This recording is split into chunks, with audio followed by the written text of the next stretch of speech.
자, 이재명 대표의 공직선거법 위반 사건 2심 선고일이 3월 26일로 결국 정해졌습니다. 어제 있었던 결심 공판에서 검찰은 이재명 대표에게 징역 2년을 구형했죠. 만약에 이재명 대표가 2심에서 당선 무효형 이상을 선고받고 이것이 대법원에서 최종 확정까지 될 경우에는 이재명 대표의 피선거권이 박탈되기 때문에 이 대표는 대통령 선거에 후보로 나올 수가 없습니다. 왜냐하면 공직선거법 18조 1항 3호에서 100만 원 이상 벌금형을 선고받은 경우에는 확정일로부터 5년 동안, 그리고 집행유예나 징역형 실형을 선고받은 때에는 10년 동안 피선거권이 각각 박탈되도록 정해놓았기 때문이죠. 그런데 이게 이렇게 간단하게 끝날 문제가 아니죠. 만약에 내란 속의 윤석열이 3월 중순 안에 파면이 된다고 가정을 한번 해보자고요. 그러면 헌법 68조 2항에 따라서 60일 이내에 후임자를 선거하도록 그렇게 되어 있습니다. 그러면 3월 10일 정도에 파면이 된다고 가정을 했을 때 5월 9일 전까지는 후임 대통령을 선출해야 된다는 그런 계산이 나오는 겁니다. 일단 이거 관련해서 대법원이 공직선거법 관련 재판 선고 기준을 정해놓은 게 있거든요. 634음 원칙이라는 건데 1심은 기소 후 6개월 내, 그리고 2심하고 3심은 3개월 내에 끝내라는 바로 그런 원칙입니다. 그런데 이 대표가 만약에 3월 26일에 2심에서 유죄 판결을 선고받게 되면 얼추 잡아도 6월 내에는 대법원 확정이 나기가 쉽지 않겠죠.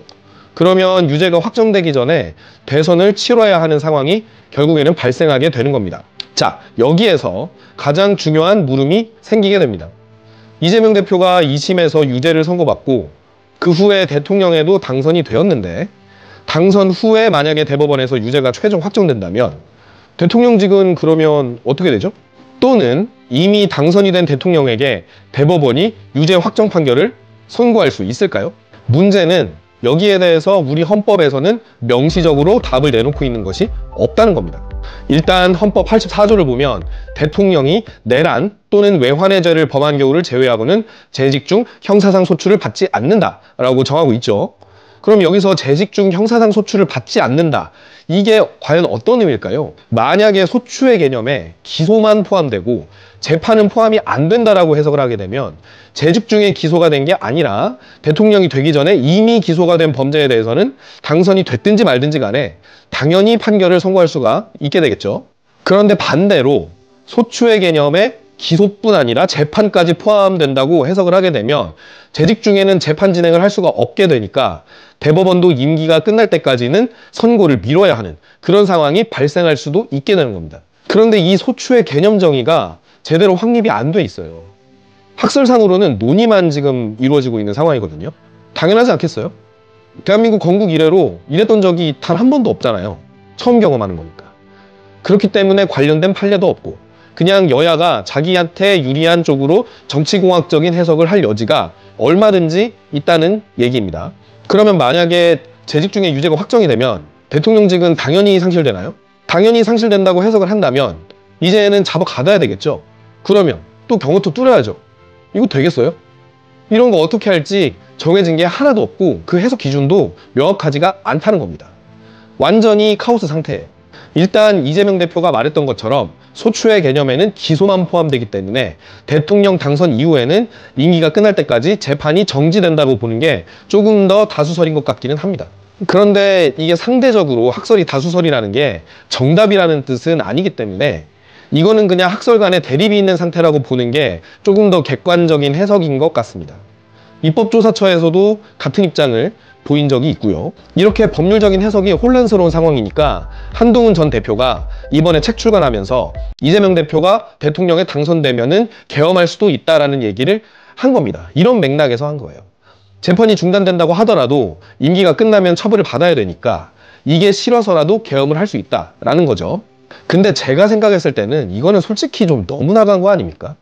아니 뭐 국민의힘 또는 윤석열 자기들이 계엄을 했다고 해서 누구든지 다 계엄할 거다라고 말하는 거는 이거 너무 논리 비약이죠. 그런데 한동훈 대표가 논리 비약인 거를 모를 리는 없고 이재명 포비아를 극대화시키기 위한 일종의 정치적 수사라고 보는 게 맞을 것 같습니다. 그렇기 때문에 이재명 대표도 한동훈 전 대표한테 걔 눈에는 뭐만 보인다라고 얘기를 한 거 아니겠어요? 물론 지금까지 제가 법리적인 얘기를 말씀드린 거는 이재명 대표가 2심에서 무죄를 받거나 아니면 벌금 80만 원 이렇게 당선 무효형 언더로 선고를 받아버리면 결국에는 아무런 의미 없는 탁상 공론이 될 수도 있습니다. 그런데 당선 무효형이 나와버리면 그 다음부터는 정말로 법률가들끼리도 치열한 그런 다툼이 있을 것이고, 그 이후에 정국이 어떻게 될지는 굉장히 불명확한 상황이다 라고 볼 수밖에 없습니다. 국민의힘 지지자들은 반드시 이거 가지고 태클을 걸 게 뻔하기 때문에 그때도 정말 엄청난 국론 분열과 혼란이 발생하게 될 거예요. 그러지 않겠어요? 대선 전에 만약에 형이 확정이 됐으면 피선거권이 박탈되는 건데, 당선이 됐다라는 이유만으로 죄의 대가를 치르지 않는다는 게 말이 되냐? 라면서 대통령의 정당성에 대해서 정말 엄청난 공격을 하지 않겠어요. 물론 재판을 임기 동안 정지하는 것일 뿐이니까 임기가 끝나고 나면 처벌을 받기는 해야 합니다. 유죄 판결을 만약에 받았다면. 그거는 어떤 학설에 의하더라도 마찬가지예요.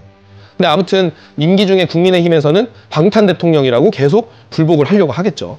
1905년이나 2025년이나 아무튼 이놈의 을사년은 우리 민족한테는 풀어나가기 정말 너무 어려운 그런 해인 것 같습니다.